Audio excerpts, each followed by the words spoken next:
So speaking of loss, I want to read to you top 5 regrets people had in the last 12 weeks of their lives. So these accounts were chronicled by somebody called Bronnie Ware, who's an Australian nurse and works in hospice care. So, and we can go through each one. You can give me feedback if you want to or not, but I feel it's an interesting way to view loss, because a lot of people have the same thing at the end. When we're at the end of our road, I think there's always these common regrets that people have. The first one was, I wish I had the courage to live a life true to myself, not the life others expected of me.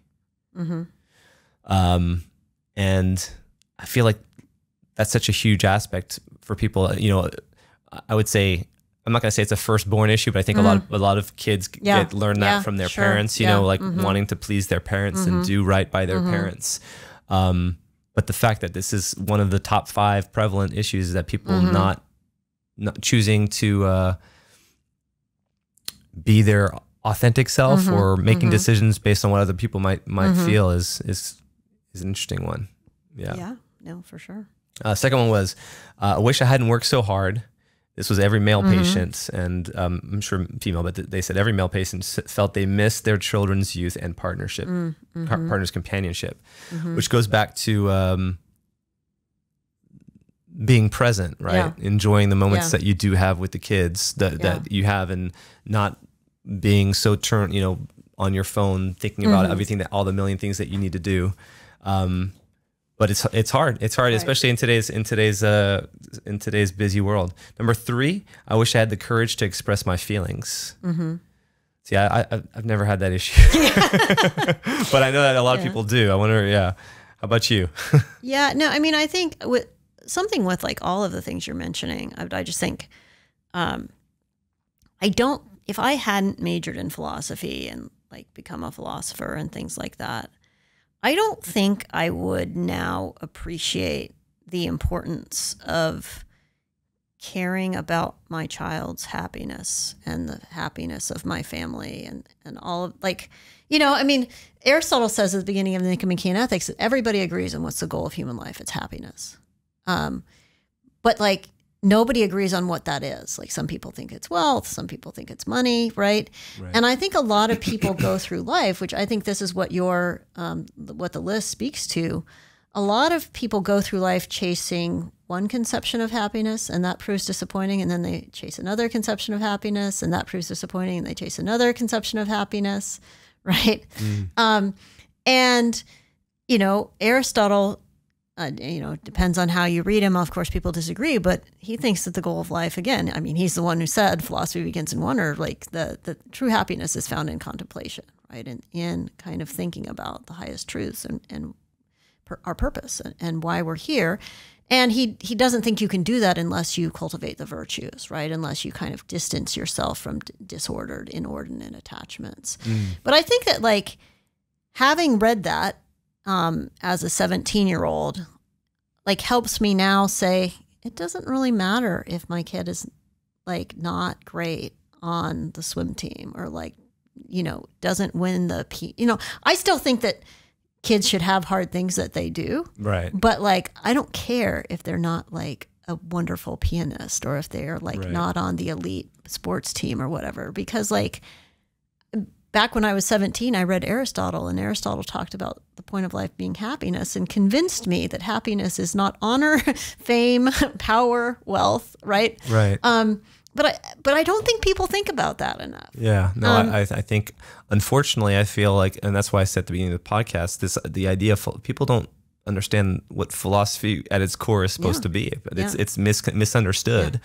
And it has been given not a bad rap, but it's so much more practical than it should be. And that's what the whole purpose of this podcast is, to try to share with people that like it can actually do that. And if it did that for you at 17, it can do that to anybody at 17. Yeah, you know? I think absolutely, or at any age, any age. So when I was younger, I had some exposure in college to philosophy, but again, I didn't pay too much mind to it. The concepts of, maybe because I was just trying to figure out like what it meant to be independent, like from a practical standpoint, like got to do my laundry, you got to do this, you got to have my life together. That I wasn't, and it goes back to what we were saying earlier. It's like, if you don't have those basic things kind of there. You don't have time to even contemplate those things. And sometimes you're not ready for it. Not everybody's ready for it. But I think it should be taught that even if you don't think you're ready for it, you are. Oh, yeah. It's like if you take the time to contemplate and do it the right way and understand it, then it can completely change how everything else functions in your life. Well, and things that you don't think affect you have a way of affecting you anyway. I think it's so important. You know, of course, at UD, we make all the students take 3 philosophy courses. Like, we really run them through the ringer. And they don't want to do it, but it's my favorite course to teach. Like, I've been teaching freshman philosophy now since 2004, at least once a year. Like, nice. Sometimes more than once a year. Like, we read Plato, Aristotle, like all, and I love it. Because there's nothing more human. Like, there's nothing that matters more than thinking about, you know, Socrates says the unexamined life is not worth living. And I think that's really true. Mm-hmm. I think that is so true. Yeah, I agree completely. Let's see, let's finish out this list. Number 4 was, I wish I had stayed in touch with my friends. Mm-hmm. And then number 5 is, I wish I had let myself be happier.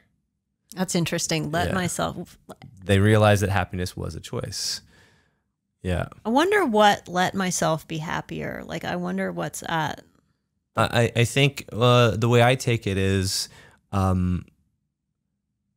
we're so preoccupied with external things to bring us happiness, right? You think that by doing this action, you'll be happy. By doing that, rather than just being and just enjoying what you're doing.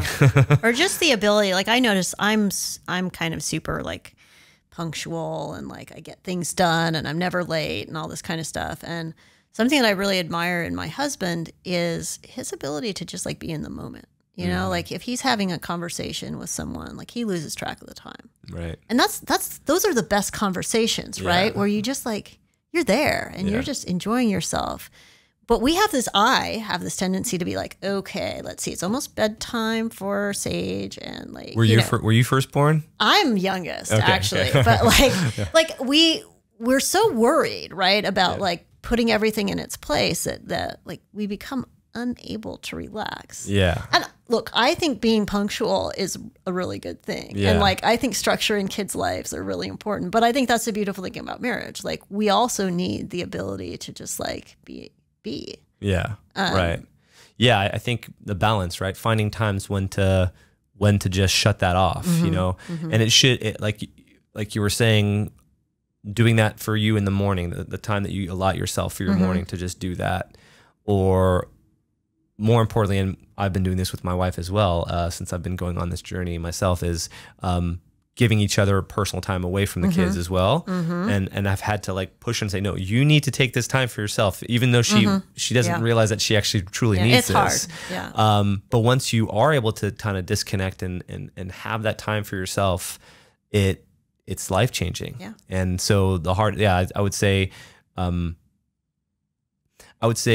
control everything that you want to control, but don't attach too much emotion towards it, because like we said, at the end of the day, you will, and what I mean is too much negative emotion. It's like, if you're choosing to be stressed because you're on time, you can choose to be on time, but not stress about it. Right. Yeah. Cause what's the point? Yeah. You know? Yeah.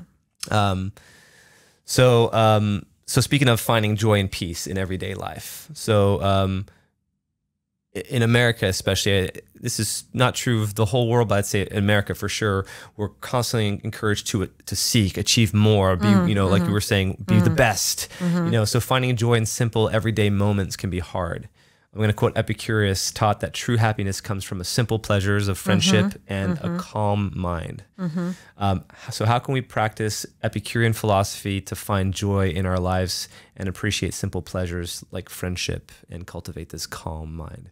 I mean, I think that like a big thing is probably just doing less, like that Sertillange, who I had his book. He has a thing. He says, like, great men, one doesn't think of great men going out to dinner, which is interesting, right? I'm not saying you shouldn't go out to dinner. I love going out to dinner, right? But if we're so chock full of busyness, like most of us, I think it's sad. Like a lot of us don't have people over anymore.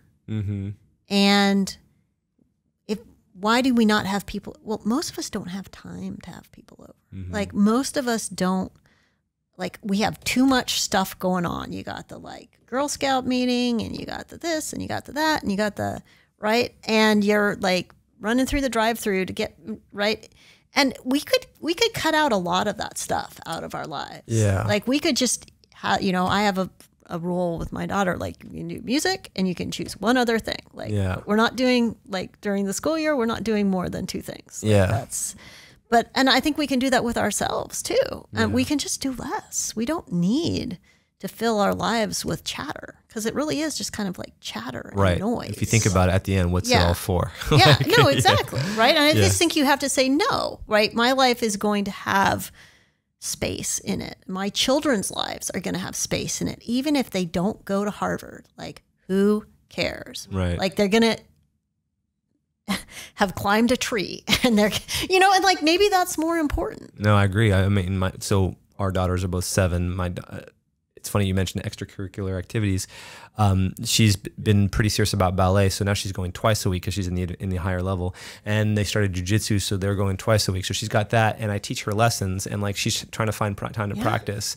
And so now, you know, we wrote a schedule out. I'm like, I don't know if I'm ready for this. I don't know. I'm like, it crossed my mind literally earlier today, and I'm like, I want her to continue music because that's something that she's been doing for years. But I'm like, and the jujitsu is practical, but then you have the ballet, and it's just taking up. Like she's home, she has to do all these things, and she's even complained about it. I'm like, that time will come, but it's so important for these, especially in these years, for us to know what it is to have to work hard. Yeah, that's fine, but to not have the time to just be, and to be bored, and to read, and to, you know, just like I think that the most wonderful thing in the world is when a kid complains that they're bored, right? Because like, you know, I want to watch TV or whatever, but if like you're just like, no, you're going to have to find, and like not 30 minutes later, they are entertaining themselves in the most elaborate game. And that's building their curiosity and their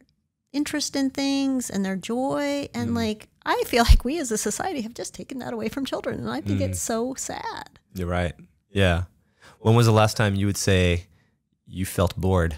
Oh, me? Yeah. I never feel bored. That's the thing. I'm trying to think as an adult, and that's I think that's a good problem that I want to have, because I remember feeling bored at some point a few times in my life, you know, but that was a long time ago.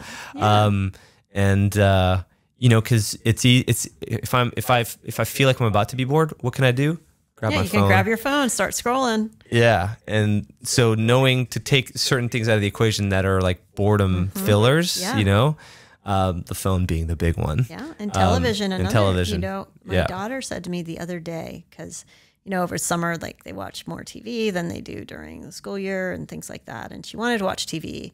And I said, no. And she was, you know, she said, well, I said, you actually, like, I don't like you when you watch too much TV. Like, you're not happy. Like, you're just thinking about how much more TV you can watch. And she says, it was so interesting, right? She's 7. She goes, well, I feel happy when I'm watching TV, but then when I'm stop watching TV, I feel worse. And I just thought that was so insightful. It's like a drug. It is. It's a drug. And I mean, tablets are worse than that. For sure. So, yeah. Guys, if you're liking the content, please chuck a like on the video, and also don't forget to subscribe. That really helps me with the algorithm to get this video viewed by more of you guys.